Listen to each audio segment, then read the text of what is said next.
Halo Tribuners, berikut rangkuman peristiwa kriminal di Indonesia hari ini.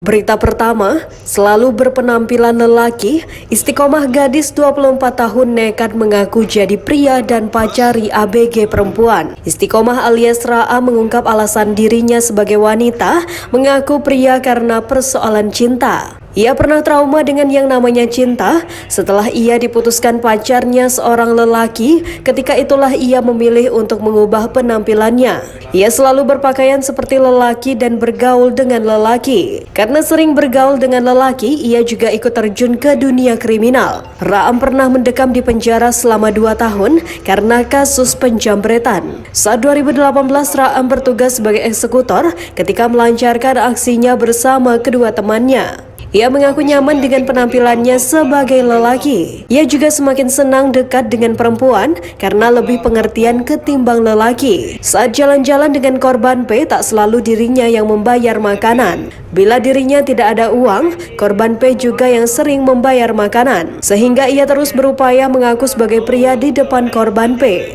Meski akhirnya kedok asli Ra'am terbongkar setelah tertangkap, Kapolsek Talang Kelapa Banyuasin Kompol Sigit Agung Susilo didampingi Kanit Reskrim Ibtu Panji Nugroho dan Panit Ibda Alvin menuturkan pelaku ini pernah ditangkap Polsek Talang Kelapa Banyuasin terkait kasus jambret tahun 2018.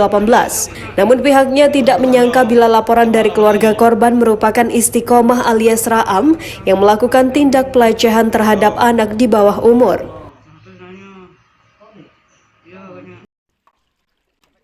Berita kedua, anggota Polsek 7 Koto kembali melakukan penindakan terhadap aktivitas penambangan emas tanpa izin atau illegal mining di muara Sungai Sikubu, aliran Sungai Sisip, Desa Teluk Kayu Putih. Penertiban dilakukan pada Selasa 24 Mei 2022 kemarin. Saat dilakukan penggerebekan yang dipimpin langsung oleh Kapolsek 7 Koto Ibtu Ika Widiatmiko, belasan pelaku langsung kocar-kacir saat melihat petugas tiba di lokasi penambangan. Polisi yang gagal menangkap pelaku langsung menonaktifkan 10 unit rakit dompeng. Kapolres Tebo AKBP Fitria Mega saat dikonfirmasi membenarkan adanya kejadian itu. Kata Fitria bahwa penindakan ini dilakukan berdasarkan laporan masyarakat yang resah dengan aktivitas peti di Desa Teluk Kayu Putih, Kecamatan 7 Koto, Kabupaten Tebo. Fitria menyampaikan bahwa penonaktifan rakit dompeng di Desa Teluk Kayu Putih ini dilakukan agar para pelaku tidak mengulangi aktivitas penambangan emas secara ilegal ini. Dirinya meminta kepada masyarakat untuk tidak mengulangi aktivitas penambangan ilegal ini. Jika masih ditemukan, kata Fitria,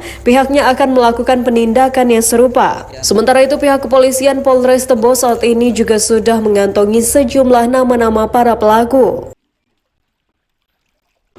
Warahmatullahi wabarakatuh. Berita ketiga, setelah Gary Iskak ditangkap atas kasus narkoba, kini dirinya justru dilarikan ke rumah sakit. Sebelumnya diketahui Gary Iskak ditangkap Polda Jawa Barat terkait penggunaan narkoba jenis sabu. Ia diamankan bersama 4 orang temannya di sebuah rumah di kawasan Pasir Putih, Bandung pada Senin 23 Mei 2022 malam. Namun kini setelah sehari ditangkap, Gary Iskak langsung dilarikan ke rumah sakit. Menurut polisi, Gary Iskak jatuh sakit karena kelelahan. Kini kondisi sang aktor disebut sudah jauh lebih baik dari sebelumnya. Lebih jauh, diketahui jika saat diamankan polisi, Gary Iskak dibawa bersama 4 orang temannya. Saat itu ia ditangkap dengan disertai barang bukti berupa bong, alat hisap sabu, korek api, dan narkoba jenis sabu sisa pakai. Adapun hasil tes urin Gary Iskak serta keempat orang temannya dinyatakan positif menggunakan sabu. Akan tetapi hingga saat ini Gary belum ditetapkan sebagai tersangka. Menurut Ibrahim Tompo, penetapan status baru bisa diumumkan setelah melewati proses penyelidikan hingga pengembangan sampai 3 hari ke depan.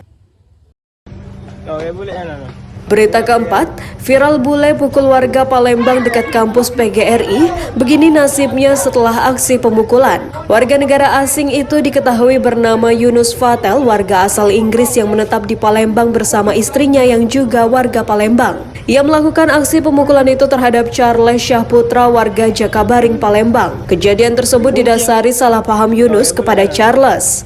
Saat Yunus mengendarai motor terhalang oleh korban yang menggunakan mobil, akibatnya Yunus Fatel emosi dan menganiaya korban. Namun saat ini perselisihan antara WNA yang melakukan aksi pemukulan terhadap seorang warga Palembang di Lorong sudah berakhir damai. Bahkan keduanya berdamai di hari yang sama sebelum video pemukulan itu viral di media sosial. Momen damai keduanya direkam dalam sebuah video. Yunus Fatal dan Charles tampak di video tersebut bersalaman dan berpelukan. Saat dijumpai di lokasi damai Yunus dan Charles, Rita, adik ipar Yunus, mengatakan keduanya sepakat berdamai setelah aksi pemukulan tersebut. Perdamaian itu dilakukan di toko milik keluarga adik ipar Yunus pada Senin 24 Mei 2022 siang. Bahkan keduanya sepakat berdamai di atas surat bermaterai. Ia juga menambahkan Yunus baru sekitar 1 tahun tinggal di Palembang dan memiliki izin tinggal. Demikian rangkuman peristiwa kriminal hari ini. Simak terus update berita terkini di YouTube dan Facebook Tribun Jambi.